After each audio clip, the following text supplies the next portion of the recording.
అలాగే ముఖ్యంగా ఎన్డీఏ ప్రభుత్వం వాళ్ళకి నా కృతజ్ఞతలు తెలియజేసుకుంటాను, అభినందనలు తెలియజేసుకుంటాను. ముఖ్యంగా 12,000 కోట్ల రూపాయలు ఏదైతే స్టీల్ ప్లాంట్కి ప్యాకేజ్ అనౌన్స్ చేశారో, అలాగే రాజధాని అభివృద్ధి కోసం, అలాగే ఈ యొక్క రైల్వే జోన్ విషయంలో అయితేనేమి, అలాగే ఇక పోలవరం విషయంలో అయితేనేమి వాళ్ళు అందిస్తున్న సహాయ సహకారాలకి నా కృతజ్ఞతలు. అభివృద్ధి బాగా భౌగోళికంగా చూస్తే హిందూపురానికి మంచి భవిష్యత్తు. సో ఇప్పుడు మొన్న మా ఫైల్స్ కూడా నేను మూవ్ అవుతున్నాయి. మొన్న 92 కోట్లు ఏదైతే ఈ యొక్క రోడ్స్ వాటికి స్పెషల్ డెవలప్మెంట్ ఫండ్ కింద సీఎం గారు మంజూరు చేస్తున్నారు. అలాగే ఈ 120 కోట్లు ఏదైతే హెచ్ఎన్ఎస్ఎస్కి మరమ్మతులు పైప్ లైన్ అయితేనేమి మార్చాల్సిన అవసరం ఉంది. అలాగే ఇంటింటికి కుళాయి నీళ్లు ఇవ్వడానికి అయితేనేమి, ప్రతి కుళాయికి నీళ్లు ఇవ్వడానికి అయితేనేమి, అలాగే ఈ మాకు ఇది ఉంది మన చలమత్తూరు గోరంట్ల ఎత్తిపోతల పథకం, అదొక 850 కోట్ల. అంటే అప్పటికిప్పటికి ఎస్కలేషన్ ధరలు పెరిగినాయి.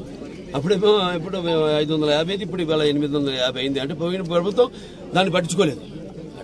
ఇక ముందు దాన్ని బాగా అభివృద్ధి చేస్తామని వాళ్ళకి గిట్టుబాటు ధరలు రైతులకు వచ్చేలా. ఎందుకంటే ఈ మధ్య చూస్తే కొంచెం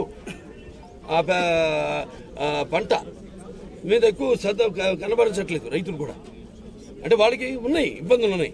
ఆ ఇబ్బందులు ఏంటంటే ఇంతకుముందు వాళ్ళకి ఉన్న బకాయిలు అయితేనేమి, ఇన్సెంటివ్స్ అవన్నీ కూడా మా చర్చించడం జరిగింది ముఖ్యమంత్రి గారితో. త్వరగతిని సెరికల్చర్ను కూడా డెవలప్ చేసి తప్పకుండా మొత్తం సర్వతోముఖ అభివృద్ధి, హిందూపురం సర్వతోముఖ అభివృద్ధికి నా వంతు కృషి చేస్తాను తెలియజేసుకుంటూ సెలవు తీసుకుంటాను. ఇక్కడ ఇప్పుడు ప్రభుత్వం ఎన్నో పథకాలను తీసుకొస్తుంది, రూపొందిస్తుంది, ముందుకు తీసుకొస్తుంది. కానీ దాన్ని ప్రజల్లోకి తీసుకెళ్లేది, ఇంప్లిమెంట్ చేసేది అధికారులు, బ్యూరోక్రాట్స్.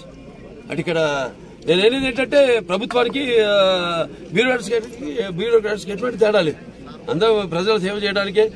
ఆనాడు ఆయన అన్నట్టు రామారావు సమాజమే దేవాలే, అందులో ప్రజల దేవుళ్ళు, నేను అందులో అర్చుకునేలాగా మేమంతా ఈ సమాజానికి పనిచేయడానికి అర్చుకున్నాం.